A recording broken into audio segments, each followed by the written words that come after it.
Hi students, welcome back to first for YouTube channel. आज operating system के इस video में हम लोग पढ़ेंगे multi programming, multitasking and multi processing operating system के बारे में। ये एक ऐसा टॉपिक है जिसमें स्टूडेंट लोगों को बहुत ज्यादा कंफ्यूजन होता है कि आखिर ये जो टर्म है इनका क्या मतलब, क्योंकि ये तीनों है ना, लगभग जो टर्म है सेम जैसे लगते हैं लेकिन ये तीनों अलग अलग है। तो हम लोग उसे डिस्कस करने वाले हैं, फिगर के माध्यम से डायग्राम बनाएंगे जिससे आपको पूरा कॉन्सेप्ट क्लियर हो जाएगा। और इस वीडियो को पूरा देखने के बाद आपको इन तीनों टर्म्स में कहीं भी किसी प्रकार की समस्या नहीं रहने वाली है। तो चलिए स्टार्ट करते हैं हम लोग स्टूडेंट। सबसे पहले समझेंगे मल्टी प्रोग्रामिंग ऑपरेटिंग सिस्टम के बारे में, ठीक है। तो यहाँ पे लिख दे रहा हूं मैं multi programming operating system, multi programme. तो देखिए मल्टी प्रोग्रामिंग ऑपरेटिंग सिस्टम, जैसा आपको नेम से पता चल रहा है ना, मल्टी प्रोग्रामिंग, यानी कि यहाँ पे मल्टीपल प्रोग्राम्स का एक फंडा आ रहा है। तो यहाँ पे बेसिकली होता क्या है स्टूडेंट, इसका कॉन्सेप्ट है कि रैम में मल्टीपल प्रोसेसेस को रखना। इसका कॉन्सेप्ट क्या है? मल्टीपल प्रोसेसेस इन रैम, यानी जो हमारा रैम है, जो हमारा मेमोरी है, उसमें हम क्या करेंगे, मल्टीपल प्रोसेसेस को रखेंगे। ये इसका कॉन्सेप्ट होता है। और जो मल्टी प्रोग्रामिंग ऑपरेटिंग सिस्टम होता है स्टूडेंट, ये नॉन प्रिमिटिव होता है। नॉन प्रिमिटिव यानी कि कोई भी प्रोसेस प्रिम्प्ट नहीं करेगा। अब प्रिम्प्ट क्या होता है, प्रिम्पशन क्या होता है, हम लोग अभी देखेंगे, डायग्राम बनाएंगे तो समझ जाएंगे। तो चलिए डायग्राम बनाते हैं। मान लिया जाए ये आपका रैम है, ठीक है। ये क्या है आपका रैम, ठीक है। नाउ अब इसी प्रकार से हम एक सीपीयू भी बना लेते हैं, जस्ट फॉर हम लोग इंफॉर्मेशन के लिए बना रहे हैं। हालांकि रैम और सीपीयू ऐसा होता नहीं है, लेकिन हम लोग बना लेते हैं, ठीक है। ये आपका रैम है, ये आपका सीपीयू है। अब इस रैम में, ये क्या है आपका रैम है, इस रैम में काफी सारे प्रोसेसेस हैं, लाइक P1 है, P2 है, P3 है ना, डॉट डॉट डॉट डॉट, इसी प्रकार से Pn, काफी सारे प्रोसेसेस हैं। और ये आपका क्या है स्टूडेंट, ये है सीपीयू। देखिए तो मल्टी प्रोग्रामिंग का कॉन्सेप्ट क्या है कि रैम में क्या करना है, मल्टीपल प्रोसेसेस को लेकर आना है। तो यहाँ पे रैम में हमारे पास मल्टीपल प्रोसेसेस आ गए, ये था मल्टी प्रोग्रामिंग का कॉन्सेप्ट। नाउ अब ये प्रोसेसेस एग्जीक्यूट कैसे होंगे ये जानना बहुत ही जरूरी है, ठीक है। तो ध्यान देना है आपको यहाँ पे। देखिए सबसे पहले क्या करेगा जो operating system, multi programming operating system क्या करता है, नॉन प्रिमिटिव होता है। यानी कि जो सबसे पहले P1 है, इस P1 को उठाएगा और ये किसे दे देगा, सीपीयू को एलोकेट कर देगा। यानी कि P1 चला गया किसके पास, सीपीयू के पास। P1 अब यहाँ पे आपका एग्जीक्यूट हो रहा है और एक टाइम पे एक ही प्रोसेस होगा। तो यहाँ पे लाइन देने की कोई जरूरत है नहीं, क्योंकि हमारा सिंगल प्रोसेसर सिस्टम है। अभी हम मल्टी प्रोसेसर के बारे में भी बात करेंगे, एकदम घबराना नहीं है। तो हुआ क्या, यहां से रैम से एक प्रोसेस उठा और ये चला गया सीपीयू में। अब ये एग्जीक्यूट हो रहा है, ठीक है। अब यहां पे प्रिमिटिव का कॉन्सेप्ट क्या है और नॉन प्रिमिटिव का कॉन्सेप्ट क्या है कि सीपीयू में जब कोई एक प्रोसेस चला गया तो उसके बाद अब आप इसे बाहर नहीं कर सकते, यानी कि अब ये बाहर नहीं जाएगा जब तक कि प्रोसेस खुद ऐसा ना बोलता हो कि मुझे इनपुट आउटपुट कोई काम करना है। यानी कि मुझे किसी डिवाइस को रीड करना है, मुझे किसी फाइल को रीड करना है, या डिस्क में किसी फाइल में राइट करना है, तब क्या होगा, ये प्रिंट होगा। तो ध्यान देना है, अगर मान लिया जाए P1 यहाँ पे आया तो P1 यहाँ पे कंप्लीटली एग्जीक्यूट हो जाएगा जब तक कि ये कोई इनपुट आउटपुट रिक्वेस्ट की डिमांड नहीं करता हो। तो मान लिया जाए P1 ने कोई इनपुट आउटपुट रिक्वेस्ट की डिमांड नहीं की तो P1 यहाँ पे आपका कंप्लीटली एग्जीक्यूट हो जाएगा।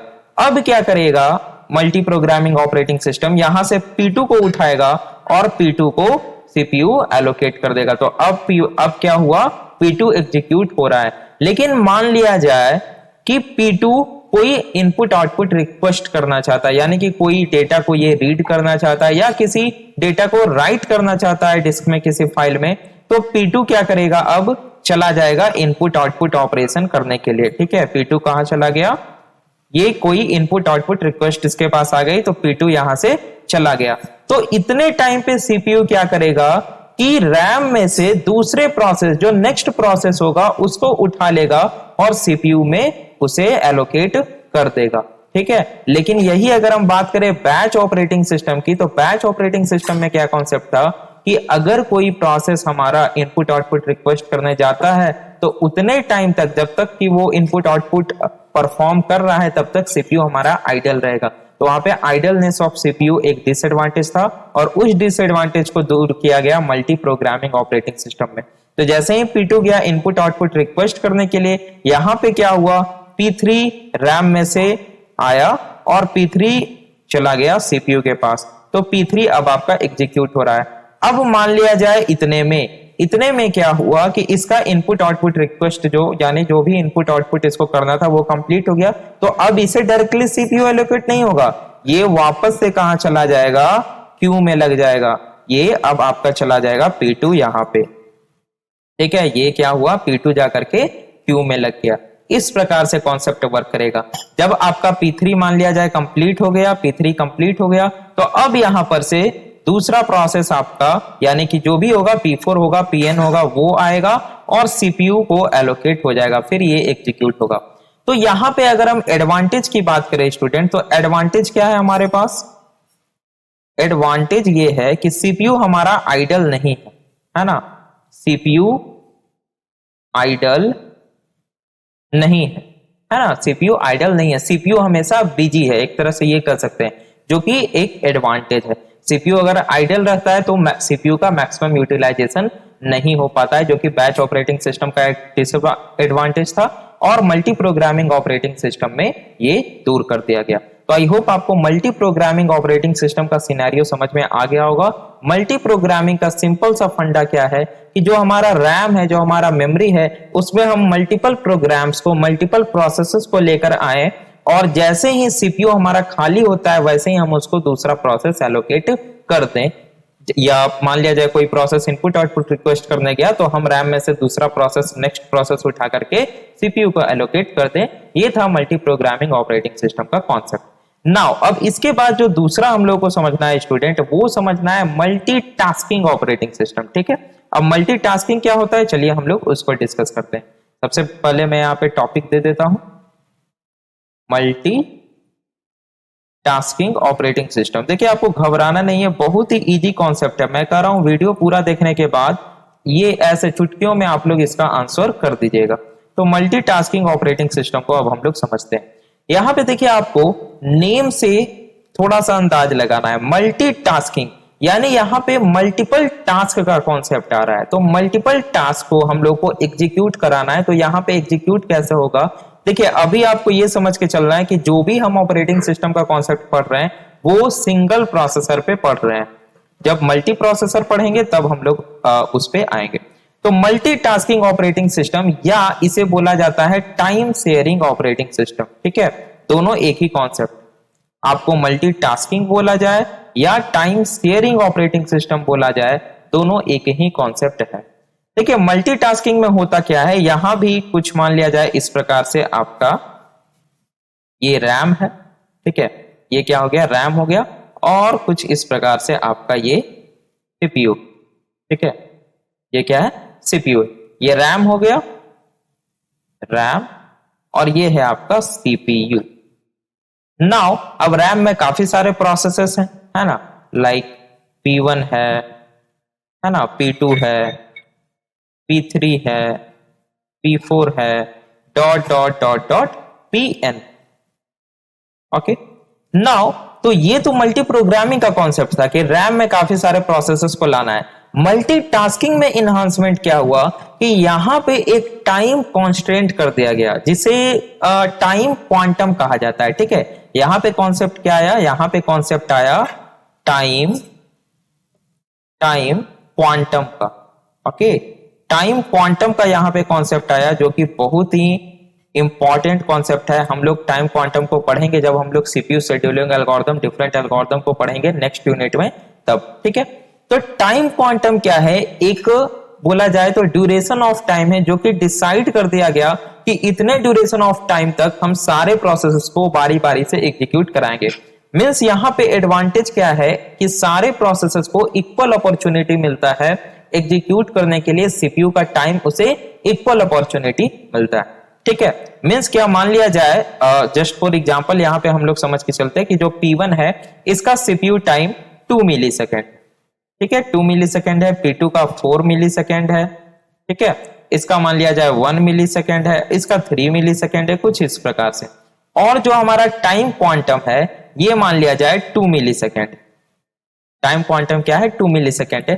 तो यहां पे क्या होगा, रैम से ऑपरेटिंग सिस्टम प्रोसेस को उठाएगा और उसको सीपीयू को एलोकेट कर देगा, क्योंकि ये जो सीपीयू प्रोसेसेस को एलोकेट करना होता है, प्रोसेस मैनेजमेंट किसका टास्क होता है, हमें पता है ऑपरेटिंग सिस्टम का। और हमें पता है कि ऑपरेटिंग सिस्टम का जो कोर कंपोनेंट होता है कर्नल, उसका काम होता है ये, है ना बेसिकली। तो उतना डीप में हम लोग देख चुके हैं इंट्रोडक्शन में। तो यहां से ऑपरेटिंग सिस्टम या कर्नल बोल सकते हैं क्या करेगा, फर्स्ट प्रोसेस को उठाएगा P1 को और सीपीयू को एलोकेट कर देगा। तो P1 एलोकेट हो गया सीपीयू को, लेकिन यहां पे टाइम क्वांटम दिया गया, यानी कि टाइम यहां पे कांस्टेंट है। तो P1 2 मिली सेकेंड इसका सीपीयू टाइम है, तो ये 2 मिली सेकेंड एग्जीक्यूट होगा और उसके बाद ये टर्मिनेट हो जाएगा, क्योंकि इसका सीपीयू टाइम मात्र 2 ही मिली सेकेंड था।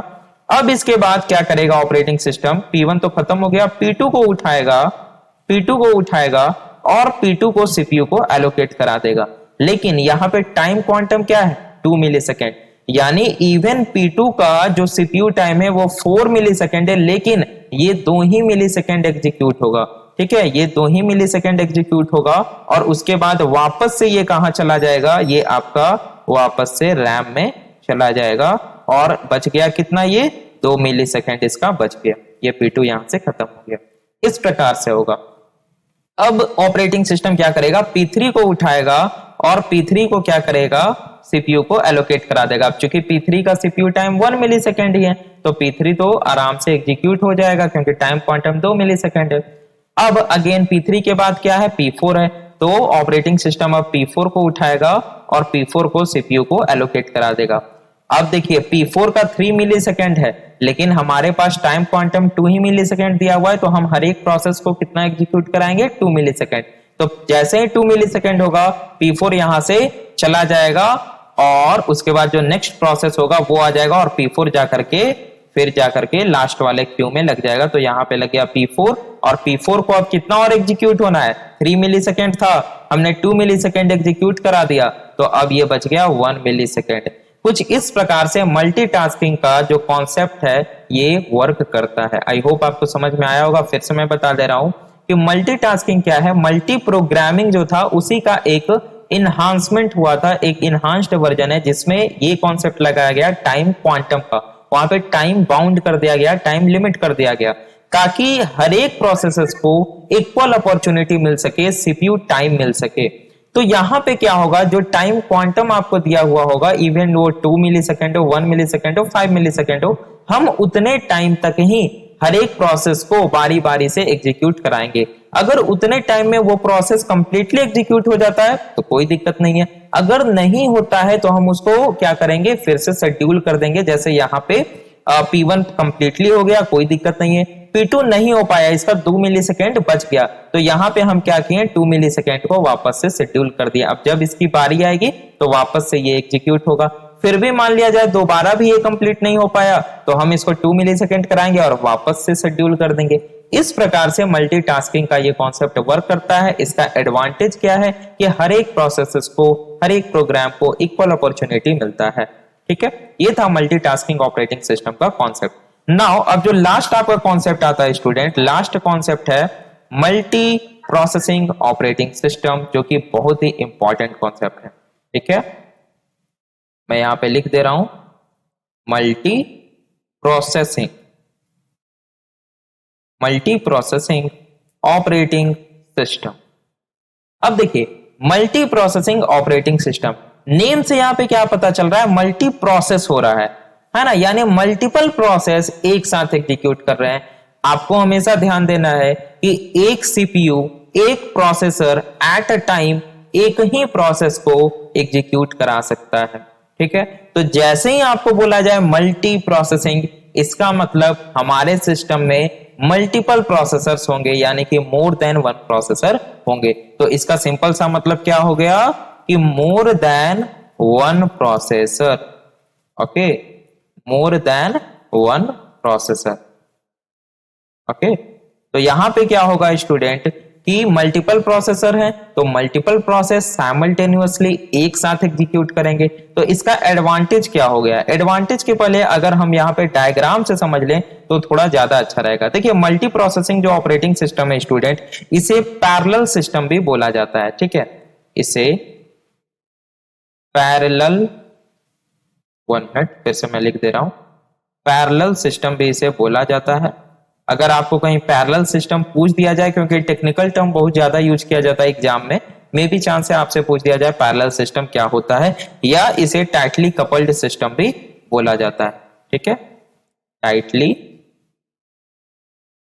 TIGHTLY स्पेलिंग आप लोग देख लीजिएगा, ठीक है, टाइटली कपल्ड सिस्टम इसे बोला जाता है।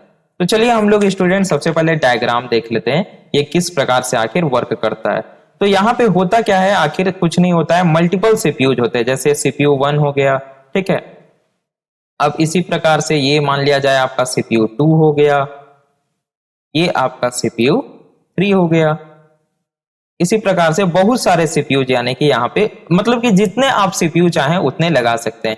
अब हर एक सीपीयू का क्या होगा, हर एक सीपीयू का अपना रजिस्टर होगा, अपना कैश होगा। लाइक ये आपका मान लीजिए सीपीयू 0 है, ये हो गया आपका सीपीयू 1, ये हो गया आपका सीपीयू 2। अब हर एक सीपीयू का क्या होगा, अपना रजिस्टर हो जाएगा। तो यहां पे मैं लिख दे रहा हूं, इसका क्या होगा, अपना रजिस्टर होगा और अपना कैश मेमोरी होगा।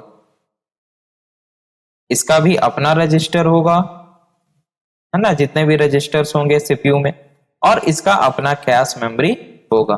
ठीक इसी प्रकार से इसका भी अपना रजिस्टर्स होगा और अपना कैश मेमोरी होगा। नाउ अब यहां पे ये लोग क्या करेगा स्टूडेंट, मेमोरी को शेयर करेगा। जो प्राइमरी मेमोरी होता है, जो रैम होता है, उसको शेयर करेगा, क्योंकि मेमोरी तो हमारे पास एक ही है ना, सिस्टम तो हमारा एक ही है, सिर्फ उसमें क्या है, मल्टीपल सीपीयूज लगे हुए, मल्टीपल प्रोसेसर्स हैं। तो यहाँ पे बेसिकली ये लोग मींस ये वर्क कैसे करेगा, ध्यान दीजिए। यहाँ पे क्या है, मेमोरी आपका एक है, ये हो गया आपका मेमोरी, ओके, ये है क्या, मेमोरी। और ये मेमोरी क्या होगा स्टूडेंट, शेयर होगा, ठीक है, ये क्या होगा, शेयर होगा, सारे इसे शेयर करेंगे, ठीक है।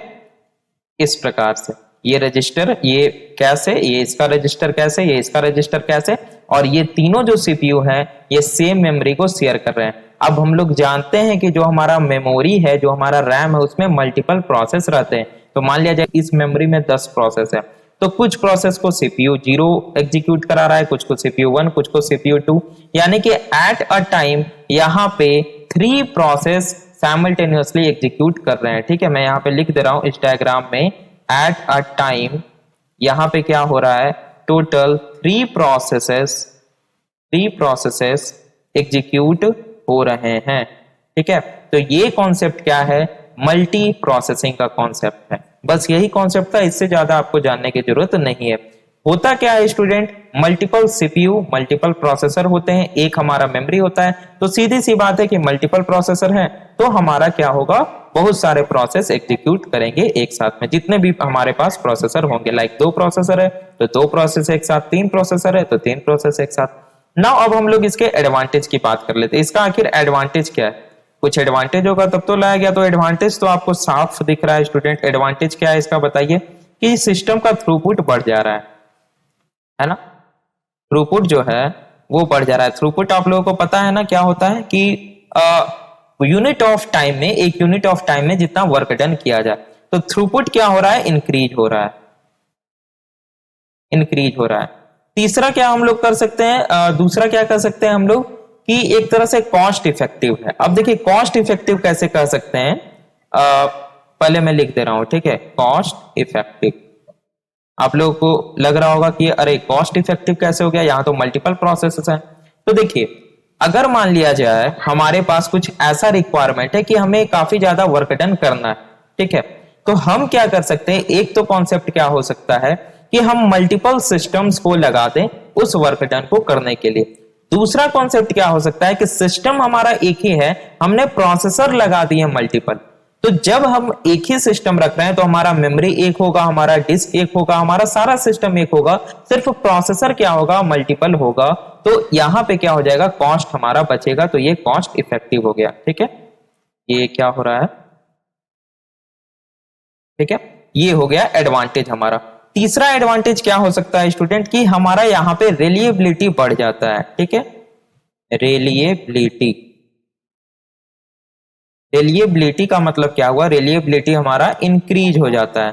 कैसे इंक्रीज हो जाता है, देखिए रिलायबिलिटी का मतलब क्या होता है कि अगर मान लिया जाए हमारे पास 10 प्रोसेसर है, ठीक है, अगर हमारा एक प्रोसेसर फेल भी हो जाता है तो हमारा जो सिस्टम है वो हाल्ट नहीं होगा। हाँ, इवन हमारा सिस्टम जो है वो स्लो डाउन हो जाएगा थोड़ा सा, लेकिन हाल्ट नहीं होगा। अगर मान लिया जाए हमारे पास 10 प्रोसेसर, ठीक है, और एक प्रोसेसर हमारा काम करना बंद कर दिया, तो क्या होगा, ये जो एक प्रोसेसर का काम था ये बाकी 9 प्रोसेसर मिलकर संभाल लेंगे। तो 10% क्या होगा हमारा, एक तरह से बोल सकते हैं कि 10% हमारा जो थ्रूपुट था वो कम हो जाएगा, इससे ज्यादा तो कुछ होगा नहीं। तो यहां पे रिलायबिलिटी इंक्रीज हो जाता है। ठीक है, चलिए इसे मैं इरेज कर देता हूं क्योंकि इसका कोई काम है नहीं। आई होप आप लोगों को समझ में आ गया होगा मल्टी प्रोसेसिंग क्या होता है। देखिए एक और कॉन्सेप्ट मैं आपको यहाँ पे बताना चाह रहा हूँ, क्योंकि जब इतना हम लोग देख ही लिए तो थोड़ा सा और समझ लेते हैं। आजकल कंप्यूटर का जो सीपीयू डिजाइन हो रहा है उसमें एक ट्रेंड क्या बना है ना, डुअल कोर का, मींस मल्टीपल कोर भी बोल सकते हैं, जरूरी नहीं है डुअल कोर, उसमें ट्रिपल कोर भी होता है। तो मैं यहाँ पे सिंपली डिस्कस करता हूँ, ये ऑपरेटिंग सिस्टम का कोई टाइप नहीं है, ये सिस्टम का टाइप, डुअल कोर सिस्टम्स।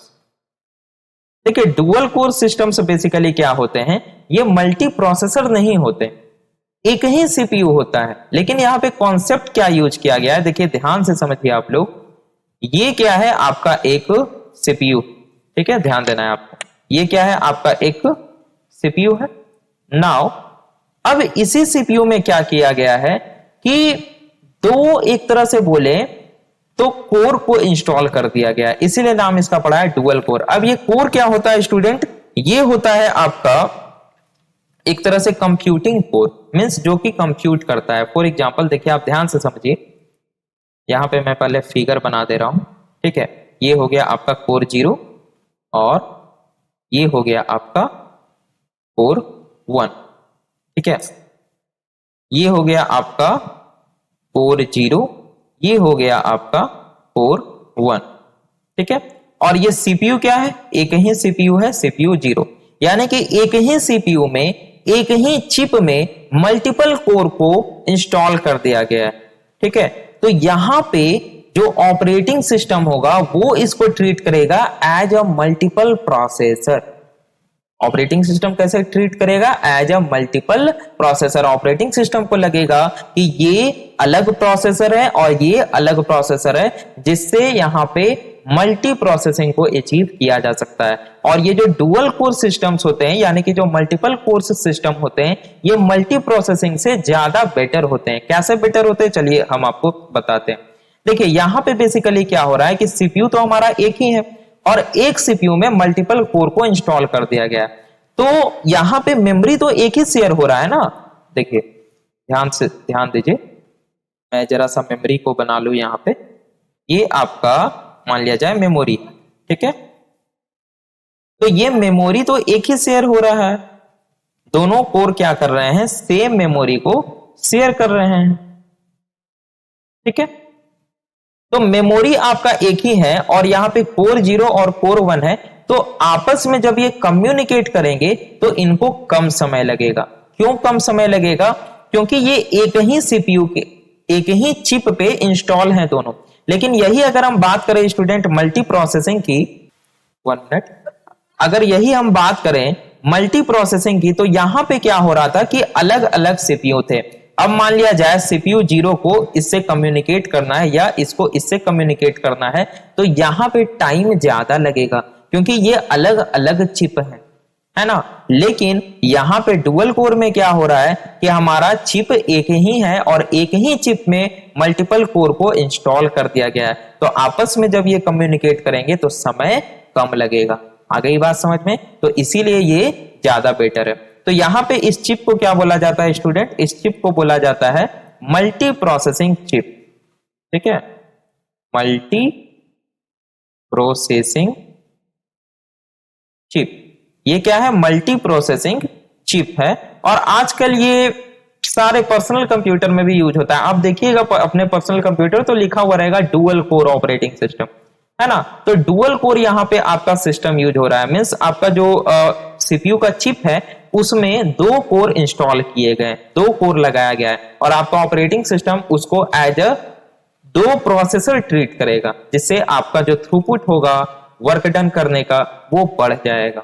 ठीक है, आई होप आपको समझ में आ गया होगा स्टूडेंट। तो ये था हमारा आज का लेक्चर, जिसमें हम लोगों ने समझा मल्टी प्रोग्रामिंग को, मल्टी टास्किंग को और मल्टी प्रोसेसिंग ऑपरेटिंग सिस्टम को। आई होप आपको समझ में आ गया होगा। नेक्स्ट लेक्चर में हम लोग डिस्कस करेंगे जो बाकी के ऑपरेटिंग सिस्टम के टाइप्स बच गए हैं। क्या क्या बच गया? आपका रियल टाइम ऑपरेटिंग सिस्टम, और बच गया आपका clustered operating system, distributed operating system और एम्बेडेड ऑपरेटिंग सिस्टम। इन चारों ऑपरेटिंग सिस्टम के टाइप्स को हम लोग नेक्स्ट वीडियो में डिस्कस करेंगे। तो मेक श्योर आपने चैनल को सब्सक्राइब करके बेल आइकन क्लिक कर लिया हो, ताकि जो नेक्स्ट वीडियो आए उसका नोटिफिकेशन आपको सबसे पहले मिल जाए। अगर आपको इस वीडियो से थोड़ी जानकारी मिली है, कुछ नया सीखने को मिला है, तो वीडियो को जरूर लाइक करें और अपने डाउट्स, अपने सजेशन हमें कमेंट सेक्शन में भेजना ना भूलें। मिलते हैं हम लोग अपने नेक्स्ट लेक्चर में। Thanks for watching.